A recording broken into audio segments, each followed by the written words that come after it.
Praise the Lord. ஒருத்தவங்க உலகத்தில் எவ்வளோ சம்பாதிச்சாலும் தேவ ஆசீர்வாதம் இல்லைன்னு வச்சுக்கோங்களேன், ஒரு பிரயோஜனமும் கிடையாது. அப்போது இந்த தடைகளெல்லாம் எப்படி நான் உடைக்கிறது, எப்படி உயர்வாக இருக்கிறது? ஆதியில் நிறைய அன்பாக இருந்திருப்போம், தேவன் மேலே நிறைய ஜெபிச்சிருப்போம். அப்போது இருந்த அந்த உண்மைத்தனம் இப்போ கிடையாது. அதுதான் அர்த்தம்.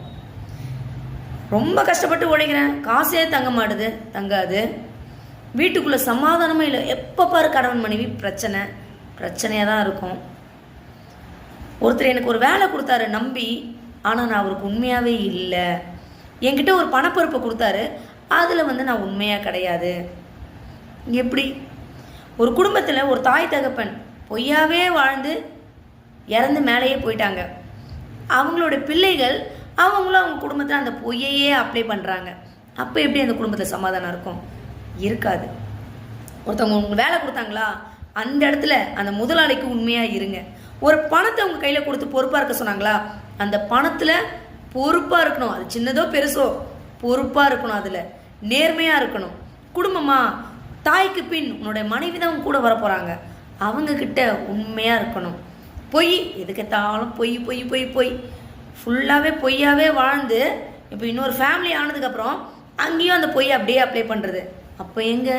அப்போ நம்மக்கிட்ட எவ்வளோ தடைகள் இருக்குது. அவங்கவுங்கக்கிட்ட என்னென்ன தடைகள் இருக்குன்னு எல்லாருக்கும் தெரியும். மற்றவங்கள பற்றி அப்படியே அவதூறாகவே பேசுறது. பேசினா தான் கொஞ்சம் சந்தோஷம், பேசினா சந்தோஷம் இருக்காது. அப்புறம் எங்கள் ஆண்டவர் உயர்த்துவார்? யாருமே உயர்த்த முடியாது. நான் பிஸ்னஸ் பண்ணப்பா, பிஸ்னஸ் பார்த்தீங்கன்னா லாபமே கிடைக்க மாட்டேது. பிஸ்னஸில் ஒரே கடனாகவே இருக்குது. வாங்குகிற பணம்லாம் செலவாயிடுது, நிற்கவே மாட்டேங்குது. எப்படி நிற்கும்? பொய். வார்த்தையில் உண்மையாக இருக்கணும். மனுஷனுக்கு நீங்கள் உண்மையாக இருக்கீங்களோ இல்லையோ, தேவனுக்கு முன்பாக உண்மையாக இருக்கணும். நீங்கள் அந்த உண்மையாக இருங்க. உங்ககிட்ட இருக்க அந்த தடைகள் எல்லாம் நீங்கள் நீக்குங்க. முதல்ல ஆண்டவர் உங்களை உயர்த்துவார். உண்மையை எதிர்பார்க்குறாரு ஆண்டவர். உண்மையாக இருந்து பாருங்களேன், கண்டிப்பாக உயர்த்துவார். எதெல்லாம் நீங்கள் இழந்தீங்க, எதெல்லாம் உங்களுக்கு கிடைக்கல, மற்றவங்களை பார்த்து எதெல்லாம் ஏங்குனீங்க, எனக்கு கிடைக்கலையே, ஐயோ எனக்கு கிடைக்கலையேன்னு, அது எல்லாம் கிடைக்கும், கொடுப்பார். தேவனுக்கு முன்பாக உண்மையாக இருங்கள். அப்பொழுது அந்த தடைகள் எல்லாமே தகர்க்கப்படும்.